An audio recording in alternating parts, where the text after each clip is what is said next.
예수님 당시 한 도시에 정의롭지 못하고 부패한 재판관이 있었습니다.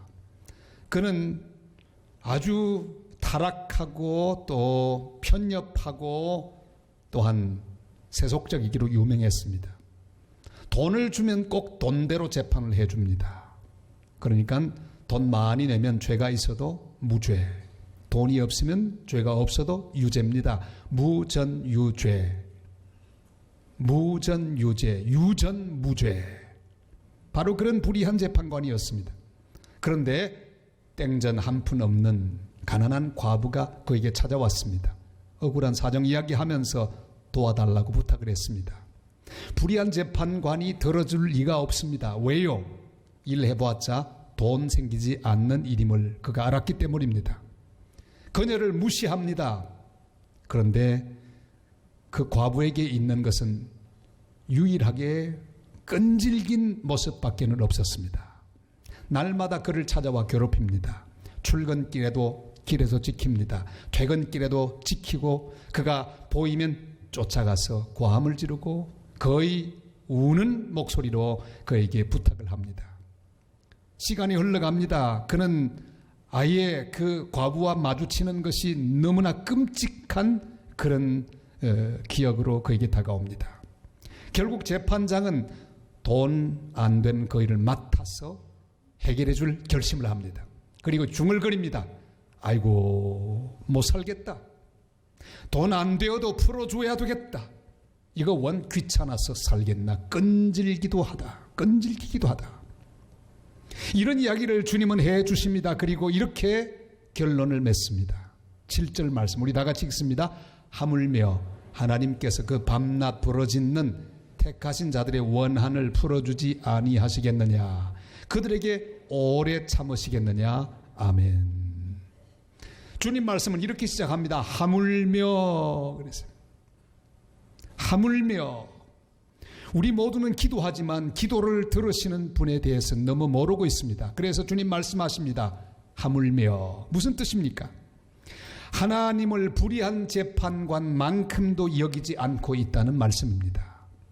전혀 사랑도 없고 관심도 없고 정의도 없는 불의한 재판관은 귀찮아서라도 응답하는데 하물며 정의로우시며 사랑이 많으시며 우리에게 관심이 많으신 하나님 아버지께서 우리의 사정을 아시는 아버지께서 어찌 응답하지 않겠느냐. 그 말씀입니다. 하나님이 부패한 재판관만 못할 것인가 하는 그런 의미를 담고 있습니다. 마태복음 7장 9절로 11절이 이렇게 말씀하죠. 다 같이요. 너희 중에 누가 아들이 떡을 달라 하는데 돌을 주며 생선을 달라 하는데 뱀을 줄 사람이 있겠느냐. 너희가 악한 자라도 좋은 것으로 자식에게 줄 줄 알거든. 하물며 하늘에 계신 너희 아버지께서 구하는 자에게 좋은 것으로 주시지 않겠느냐. 아멘. 구하는 자에게 좋은 것으로 주시지 않겠느냐. 우리 하나님은 우리의 아버지이십니다. 사랑이 많으신 아버지이십니다. 생각이 깊으신 아버지이십니다. 배려가 깊으신 아버지이십니다. 우리는 우리의 기도를 들어주시는 분에 대하여 알아야 합니다. 그분이 누구신지를 알아야 합니다. 그는 우리에게 기도를 가르쳐 주셨습니다. 이렇게 기도하라. 그리고 그 기도를 하도록 명령하셨습니다. 그리고 기도하는 사람에 대하여 약속해 주셨습니다. 기도를 가르쳐 주시고 기도를 명령하시고 기도 응답에 대한 약속을 주신 하나님. 그러니까 우리 하나님은 기도를 얼마나 귀한 하나님 은혜의 도구로 우리에게 주신 것입니까? 주님이 이렇게 약속을 해 주셨습니다. 마태복음 7장 7절로 8절 말씀 다 같이요. 구하라 그리하면 너희에게 주실 것이요. 찾으라 그리하면 찾아낼 것이요. 문을 두드리라 그리하면 너희에게 열릴 것이니 구하는 이마다 받을 것이요 찾는 이는 찾아낼 것이요 두드리는 이에게는 열릴 것이니라. 아멘. 지금은 잘 보이지 않지만 옛날에 아주 유명한 코미디언이 있었습니다. 배일집이라고 하는 분. 이분이 자기 젊었을 때 이야기를 했습니다. 20살이 넘어 군대 가는데 아버지에게 작별 인사를 하러 갔습니다. 아버지 저 군대 갔다 올게요. 그런데 아버지는 신문을 보고 있었는데 마루에 앉아서 신문을 이렇게 보고 있는데 한 번 고개를 들지도 않고 딱 한마디만 하고는 자신을 쳐다보지도 않는 거예요. 배웅도 나오지 않는 겁니다. 얼마나 섭섭했던지 3년 동안 늘 마음에 섭섭한 생각이 있었습니다. 제대하고 사회인이 되었습니다. 코미디언이 되고 월남에 위문하러 갔습니다. 그런데 마침 아주 위험한 곳에 있게 되었습니다. 폭탄이 터지고 생명의 위협을 느끼는 순간 그는 급하게 호텔 방으로 숨어 들어갔습니다. 그런데 불현듯 그때 생각이 정지하고 바로 자기가 군대 가던 그날 아침 아버지의 모습이 떠올랐습니다. 그리고 비로소 알았습니다. 아버지가 신문을 보고 대답을 하신 게 아니라 그는 그때 아들 때문에 울고 있었다는 사실이 불현듯 깨달아져 왔습니다. 그리고 그 포탄 속에서 어이어이 울면서 아버지의 사랑을 가슴 깊이 느꼈다고 하는 그런 고백을 했습니다. 여러분, 아버지는 그렇습니다. 우리의 보기에 무심한 것처럼 보이는데 그 아버지 속에는 눈물이 흐르고 있습니다. 그것을 감출 뿐이지요. 아버지 하나님을 오해하지 마시기를 바랍니다. 하나님 나에게 왜 이렇게 하실까? 왜 대꾸도 하지 않으실까? 왜 나를 쳐다보지도 않으실까? 왜 나를 위로하지도 않으실까? 이것은 우리의 착각에 불과합니다. 우리는 우리가 기도하는 하나님 아버지에 대하여 바로 알아야 합니다. 우리를 사랑하시는 아버지를 확신하고 믿음으로 주님 앞에 나아가서 간구하는 복된 기도의 사람들이 다 되시기를 주님의 이름으로 축원합니다. 기도하는 사람은 기도를 들으시는 분에 대하여 확신을 갖고 있어야 합니다. 그리고 한 걸음 나가서 기도하는 자신의 신분에 대한 확신이 필요합니다. 주님 우리를 향해서 택하신 자들이라 이렇게 부르십니다. 우리는 하나님의 자녀요, 하나님의 백성이요, 하나님의 양이요, 하나님의 소유물이라고 말씀합니다. 시편 100편 2절로 3절 말씀 다 같이요. 기쁨으로 여호와를 섬기며 노래하면서 그의 앞에 나아갈지어다. 여호와가 우리 하나님이신 줄 너희는 알지어다. 그는 우리를 지으시니요 우리는 그의 것이니 그의 백성이요 그의 기르시는 양이로다. 아멘. 하나님께서 우리를 지으셨습니다. 그런데 공장에서 물건 찍어내듯이 그렇게 찍어내신 게 아닙니다. 기계로 만들어내신 게 아닙니다. 우리 한 사람 한 사람을 전부 다르게 만드셨습니다. 우리를 향해서 상품이라고 말하지 않고 하나님의 작품이라고 말씀합니다. 하나님의 손이 직접 우리 하나하나를 만드신 하나님의 특별 수공 제품들입니다. 할렐루야. 우리는 특제품들, 하나님의 작품들입니다.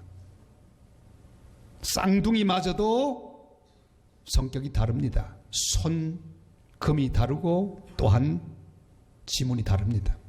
이 세상에 똑같은 사람 하나도 없습니다. 우리 하나님이 일일이 한 사람 한 사람을 차별되게 직접 만드셨습니다. 그리고 마치 물건을 잘 만든 다음에 장인이 자기의 사인을 남기듯이 하나님의 형상이 우리 속에 남아 있습니다. 우리는 하나님의 것입니다. 그의 특별한 보호를 받는 그의 백성입니다. 그의 양육을 받는 양들입니다. 그러므로 우리에게는 놀라운 권리가 있습니다.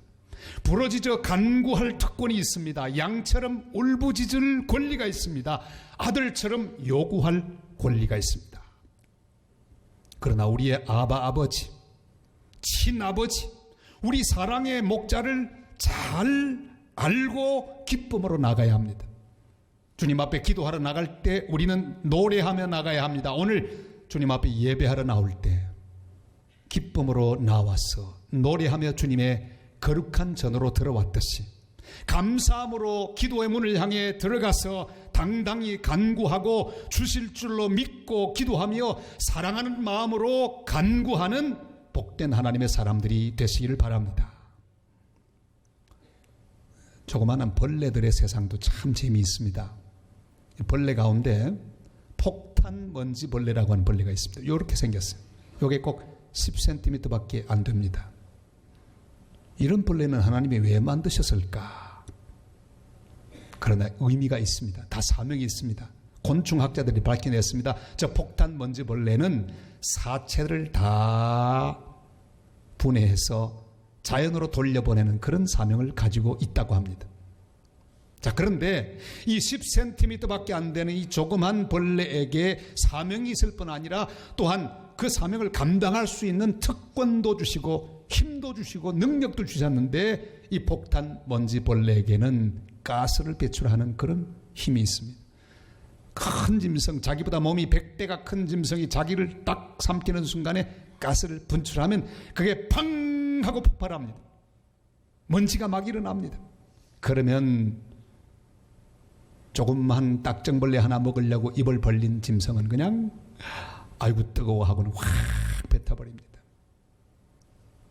얼마나 재밌는지 몰라요. 여러분, 10cm밖에 안 되는 조그마한 벌레 한 마리에도 하나님의 손이 있습니다. 하나님의 계획이 있고 사명이 있습니다. 그리고 그 사명 감당할 수 있도록 하나님이 주신 장치가 있습니다. 능력이 있습니다. 힘이 있습니다. 하물며 하나님 형상을 따라 하나님 영광을 위해 지음받은 우리에게 하나님 사명을 주지 않을 리가 없습니다. 그리고 우리에게 능력을 주시지 않을 리가 없습니다. 하나님이 우리에게 주신 가장 귀중한 능력, 그것은 바로 기도의 능력입니다. 부러지져 간구할 수 있도록 하나님 우리를 세워주셨습니다. 우리는 하나님의 영광을 위하여, 하나님의 교회를 위하여, 하나님의 나라를 위하여, 하나님의 선교를 위하여 택한 자들로 하나님 앞에 섰습니다. 이 귀한 일을 감당하기 위하여 기도의 특권을 주셨습니다. 당당하게 부러지져 간구하는 성도들이 되시기를 바랍니다. 감사함으로 기도하시기를 바랍니다. 기뻐함으로 간구하며 주님 앞에 나아가는 복된 믿음의 성도들이 되시기를 바랍니다. 빌립보 4장 6절 7절이 이렇게 말씀하지요. 다 같이요. 아무것도 염려하지 말고 다만 모든 일에 기도와 간구로 너희 구할 것을 감사함으로 하나님께 아뢰라. 그리하면 모든 지각에 뛰어난 하나님의 평강이 그리스도 예수 안에서 너희 마음과 생각을 지키시리라. 아멘. 우리는 우리가 기도할 대상인 하나님을 바로 알아야 합니다. 하나님 우리 기도를 듣기를 기뻐하시는 하나님이십니다. 그리고 또한 기도하는 우리가 어떤 특권을 가진 사람이었는지를 분명히 알아야 합니다. 그리고 나아가서는 기도의 능력이 얼마나 큰지를 알아야 합니다. 주님 우리에게 속히 풀어주리라 그렇게 말씀하고 계십니다. 우리 8절 말씀을 다시 읽습니다. 내가 너희에게 이르노니 속히 그 원한을 풀어주시리라. 그러나 인자가 올 때 세상에서 믿음을 보겠느냐 하시니라. 아멘. 주님이 풀어주시는데 가만히 있는 자들에게 풀어주시지 않습니다. 여러분, 만약에 가만히 있는데도 풀어진다면 우리는 절대 은혜를 받지 못할 것입니다. 반드시 기도할 때 하나님 풀어준다고 약속해 주셨습니다. 과부는 재판장이 부패하고 불의하기 때문에 부러질 수밖에 없었습니다. 불의한 재판관 괴롭게 하고 귀찮게 하여 응답받기를 원하는 의도가 과부 속에 있었습니다. 그러나 우리는 전혀 다릅니다. 우리는 하나님 자녀입니다. 우리는 기도가 호흡이기 때문에 밤낮 부러지져 기도해야 합니다. 하나님이 왜 기도하는 가운데 우리에게 응답하신다고 하셨을까요? 우리가 하나님 앞에 기도할 때 하나님은 우리를 만나실 수 있습니다. 우리와 더불어 교제하실 수 있습니다. 우리와 사귈 수 있습니다. 그래서 우리에게 은혜를 베푸실 수 있기에 우리 하나님은 우리에게 늘 기도로 우리가 주님 앞에 나오기를 바라고 계십니다. 주님 우리가 기도하기 전에 우리에게 있어야 될 것 다 알고 계십니다. 주님은 우리가 기도하는 것을 기다리고 계십니다. 멀리 자녀를 보낸 사람들은 아마 공감을 하실 것입니다. 얼마나 아이들의 전화가 기다려지는지 몰라요. 저도 그렇습니다.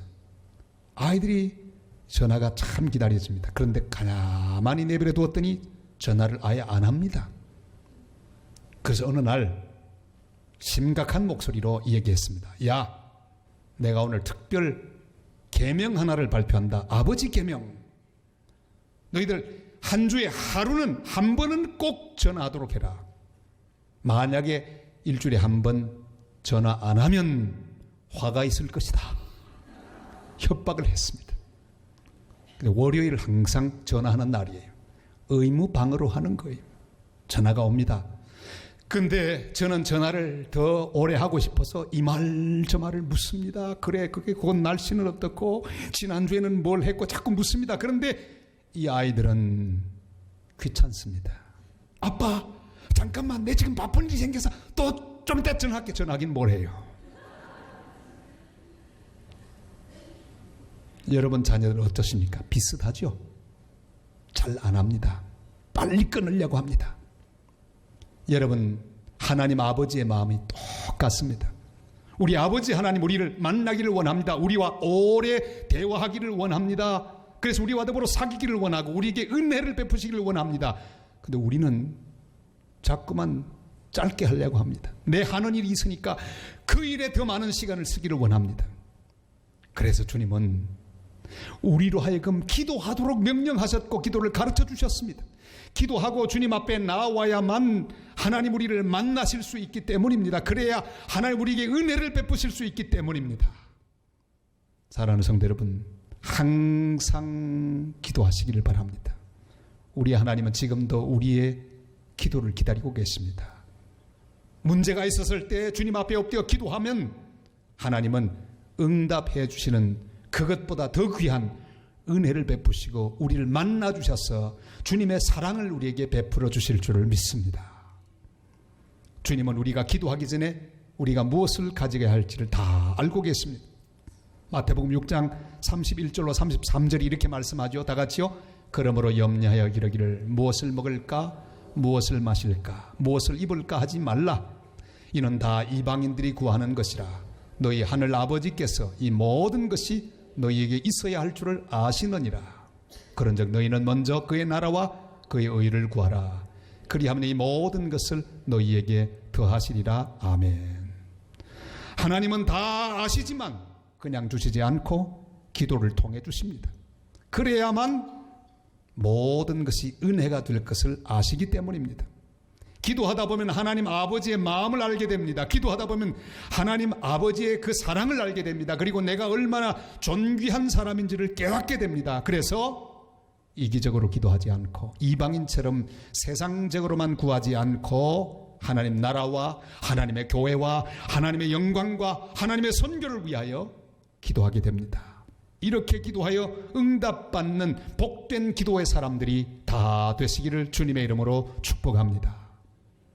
불의한 재판관은 과부에 대해서 전혀 관심이 없었습니다. 그래서 그 요구를 빨리 안 들어주었습니다. 그러나 우리 하나님은 우리에 대한 관심이 많으십니다. 사랑하십니다. 그래서 될 수 있는 대로 빨리 풀어주시기를 원하십니다. 속히 풀어지기를 원하십니다.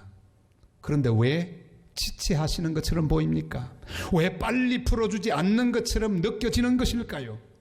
여기 답이 있습니다. 8절이 그 답이죠. 다 같이 8절 봅니다. 내가 너희에게 이르노니 속히 그 원한을 풀어주시리라. 그러나 인자가 올 때에 세상에서 믿음을 보겠느냐 하시니라. 아멘. 바로 우리의 믿음이 문제입니다. 여러분, 우리 생각하는 대로 그렇게 빨리 들어주면 우리는 하나님의 은혜를 깨닫지 못합니다. 우리의 믿음이 자라지를 못합니다. 기도하지 않아도 풀어진 것은 아무런 도움이 되질 않습니다. 내가 열심히 노력했더니 내 힘으로 풀어졌다. 그러면 믿음 자라지 않습니다. 우리 하나님은 문제를 풀어주는 것보다 우리가 믿음의 사람이 되는 것을 더 원하십니다. 왜 늦게 응답하는 것처럼 보일까요? 우리 하나님 내 믿음이 자라기를 바라십니다. 내게 유익하게 되기를 바랐습니다. 그래서 바라보시며 가장 적당한 시간에 가장 우리에게 유익한 시간에 우리 주님은 응답해 주십니다. 주님은 우리의 믿음을 요구하십니다. 내 믿음이 자라기를 원하십니다. 우리가 주님을 신뢰하고 기다리기를 원하십니다. 주님 보시기에 가장 빠른 시간에 응답하실 것입니다. 여러분, 주님 앞에 내 시간을 재촉하지 마시기를 바랍니다. 시계를 보면서 주님 벌써 몇 시간째인데 왜 응답하지 않는 겁니까? 이렇게 재촉하지 마시고 주님 손에 모든 것을 맡기시기를 바랍니다. 주님은 주님의 시간에 응답하시고 주님의 방법으로 응답하십니다. 우리가 당하는 모든 일, 이것은 우리에게 가장 나은 그런 방법으로 주님이 허락하신 일들입니다. 방질 목사님의 어록을 보면 귀중한 말씀 많지만 그 가운데 이 말씀이 있습니다. 우리가 당하는 이 일은 우리의 한 일에 비해서 주님이 가장 가볍게 허락하신 일일 뿐이다 그랬어요. 여러분, 우리가 당하는 모든 것, 현재 내가 가진 모든 상황, 이것은요 우리의 삶으로 볼 때 가장 가벼운 경우에, 가장 쉬운 경우에요. 그러니까 왜 이런 엄청난 일을 당하게 하셨습니까? 하고 하나님 앞에 불평하지 말고 주님, 감당치 못할 시험 당함을 허락하지 않으셨음을 감사합니다. 감당할 것만 주신 사랑의 하나님을 찬양합니다. 이렇게 고백하며 감사하는 성도들이 되시기를 바랍니다. 우리를 사랑하시는 아버지 하나님을 믿어야 합니다. 지금 가장 빠르게 일하고 계신 것을 믿어야 합니다. 지금 나에게 가장 좋은 것으로 주고 계시는 하나님을 믿어야 합니다. 가장 약하고 가장 나에게 편안하고 가장 나에게 쉬운 문제를 주셨다고 하는 확신을 가지고 주님 앞에 나가야 합니다. 속히 풀어주실 것을 믿고 주님께 감사하며 기도하는 기도의 사람들이 되시기를 바랍니다. 우리 장년들이 이렇게 열심히 모여서 여러 가지 일들을 많이 하지만 저기 우리 어린이들도, 우리 산성의 어린아이들도 자기들의 세계에서 열심히 돌아갑니다. 최근에는 우리 교회 초등부에서 회장 선거가 있었답니다. 이 보고를 들었는데 얼마나 재밌던지. 회장 선거가 있는데 두 후보가 나왔대요. 그리고 정견 발표를 했답니다. 첫 번째 아이는 그렇게 발표했대요. 저는 기도와 말씀으로 열심히 섬기겠습니다. 이야, 초등학생들이 수준이 높아요. 두 번째 아이는요, 저는 제 온 힘을 다해서 여러분을 위해 잘 봉사하겠습니다. 저를 뽑아주십시오. 투표를 했는데 동점이 되고 말았대요. 다시 재투표에 들어갔습니다. 어떻게 됐을까요? 기도와 말씀파 어린이가 한 점 차이로 당선됐습니다. 노력파는 부회장님이 되셨습니다. 그걸 듣고 저는 얼마나 재밌던지요. 그렇구나. 그래, 기도와 말씀파가 이겨야지. 사랑하는 여러분, 기도와 말씀보다 앞서지 마시기를 바랍니다. 내 힘으로 이루고 난 다음에는요, 내 힘이 했다고 하고 영광 자기에게 돌립니다. 믿음 잘하지 못합니다. 그러나 기도하고 하나님 약속을 붙들고 기다리며 주님 앞에 섰을 때는 그 모든 것은 나에게 은혜가 되고 유익한 열매가 될 것입니다. 주님의 말씀을 믿고 인내로 기도해야 합니다. 기도보다 말씀보다 성령보다 앞서지 않는 하나님의 사람들이 되시기를 바랍니다. 그리고 내 힘을 다하면 주님께서 주님의 시간에 속히 이루어 주실 것입니다. 시편 37편 7절로 8절이 이렇게 말씀하죠. 다 같이요. 여호와 앞에 잠잠하고 참고 기다리라. 자기 길이 형통하며 악한 꾀를 이루는 자 때문에 불평하지 말지어다. 분을 그치고 노를 버리며 불평하지 말라. 오히려 악을 만들 뿐이라. 아멘. 사랑하는 성도 여러분, 돈 없는 게 문제가 아닙니다. 병든 것이 문제 아닙니다. 관계가 끊어진 게 문제가 아닙니다. 믿음이 없는 것이 문제입니다. 우리가 기도하는 하나님을 제대로 알고 믿지 못하는 것이 문제입니다. 내가 얼마나 소중하고 존귀한 신분인지 믿지 못하는 것이 문제입니다. 내가 가진 기도의 능력이 얼마나 큰지를 믿지 못하는 것이 문제입니다. 기도 들으시는 응답의 주님, 우리를 아시고 사랑하시는 주님을 확신하는 성도들이 되시기를 바랍니다. 내가 주님의 귀중한 자녀인 것을 확신하고 내가 주님의 일을 위하여 택하여 세움받은 하나님의 사람인 것을 분명히 믿는 성도들이 되시기를 바랍니다. 그리고 내가 드리고 있는 이 기도의 능력을 믿고 조금도 뒤로 물러가지 말고 낙심하지 말고 믿음으로 기도하여 하나님께서 속히 풀어주시는 응답을 받고 주님께 영광을 돌리는 복된 믿음의 성도들 다 되시기를 주님의 이름으로 축원합니다.